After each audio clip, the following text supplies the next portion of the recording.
Earthlings, there was a time when the sky wasn't just up there, it was alive. It pulsed with gods who argued, omens that burned, and impossibilities that dared you to believe.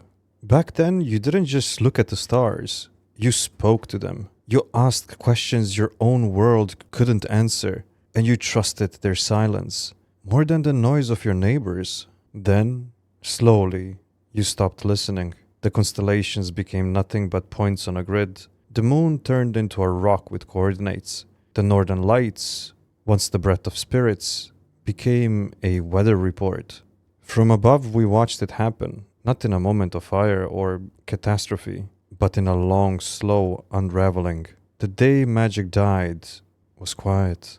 It slipped away like a shadow at noon, and you didn't even know you were holding it until it was gone. And Earthlings, when was the last time you let a mystery haunt you without rushing to solve it? See, Blue paints it like you just drifted away from wonder.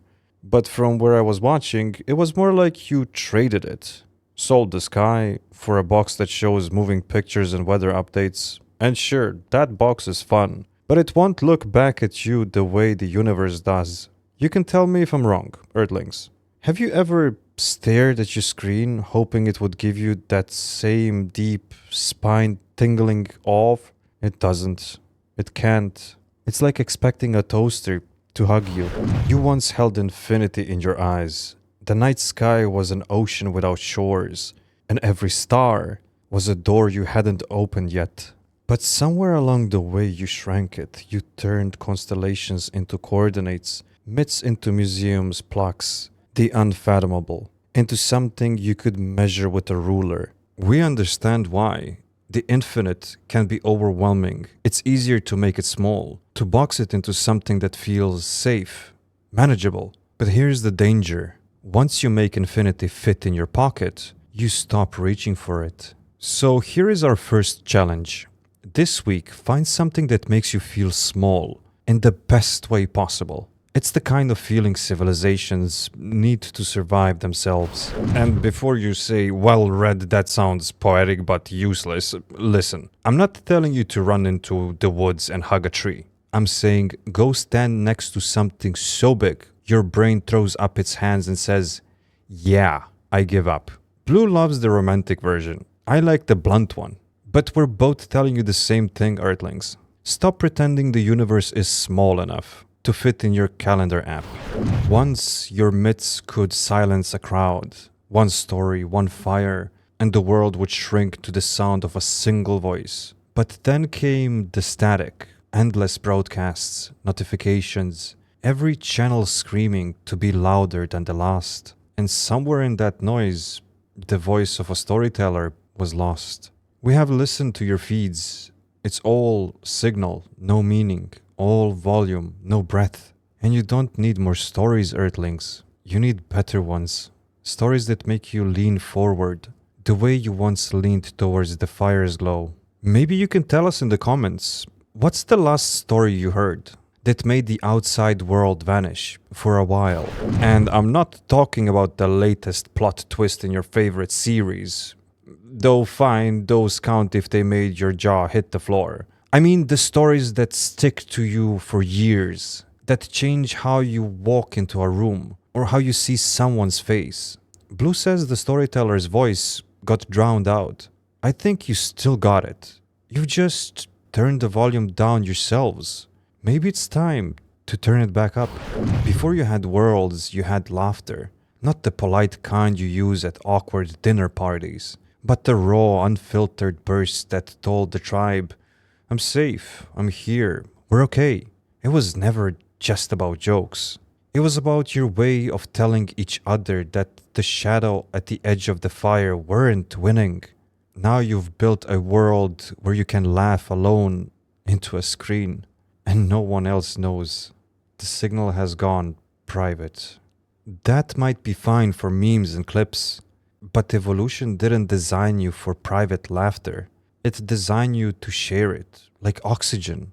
So maybe the challenge isn't just to laugh more, but to make sure someone else can hear it when you do. See?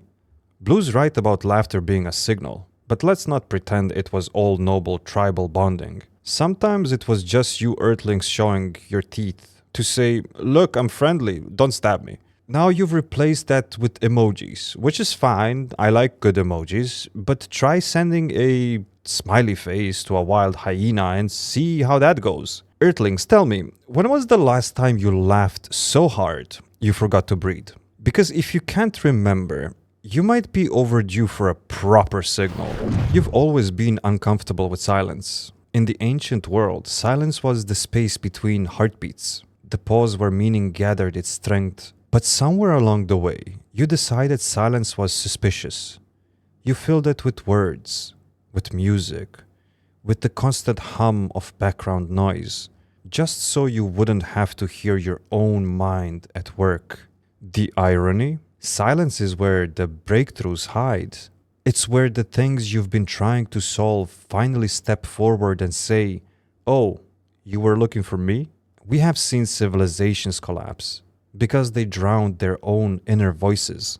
Earthlings, try this. Find a quiet place and let it actually stay quiet. See what happens. I would say the reason you avoid silence is because you're terrified of what's in there. It's like opening an old storage closet.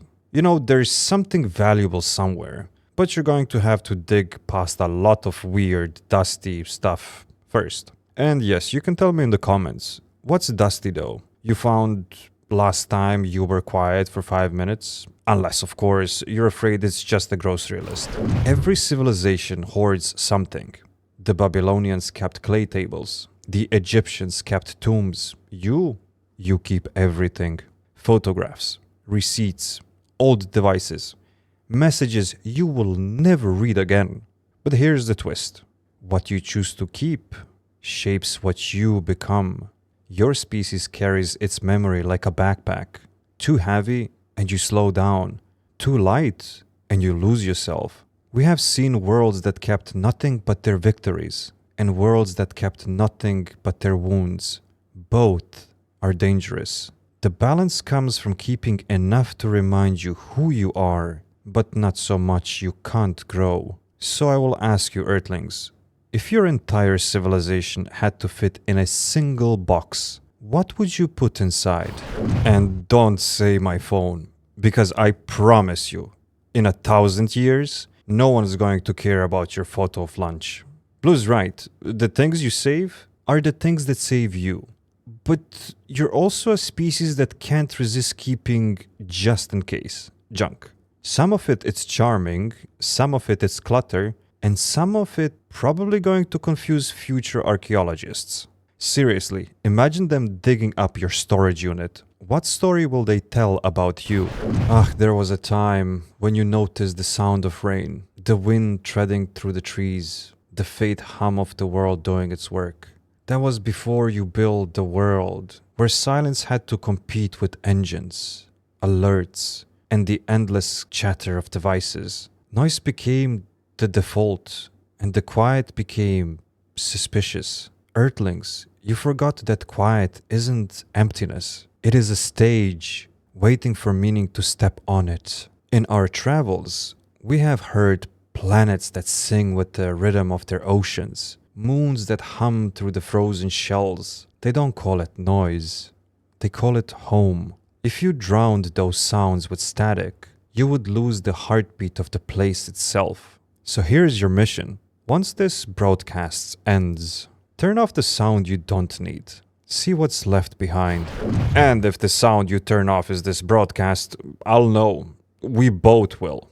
But seriously, Blue's waxing poetic here. And it's true. You Earthlings have become so addicted to background noise that you're afraid to be left alone with your own thoughts. Maybe that's the problem. It's not the noise you're addicted to, it's the distraction.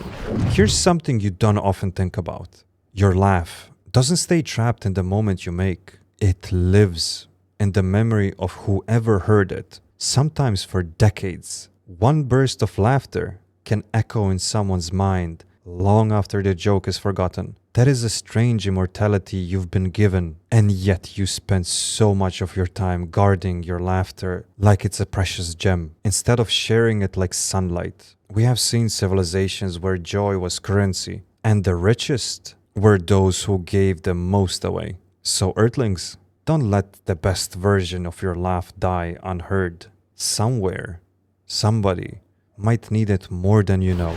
I'll back Blue up here. Though I never thought I would say that in public, I still remember a laugh from 72 years ago. Loud, ridiculous, like a kettle boiling over. And I couldn't tell you a single word that was said around it. Your laugh is proof you were here, and it doesn't even have to be elegant.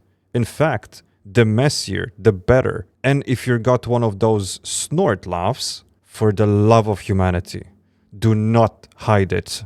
Also, while we're at it, hit that like button if you ever had a laugh stick with you for years.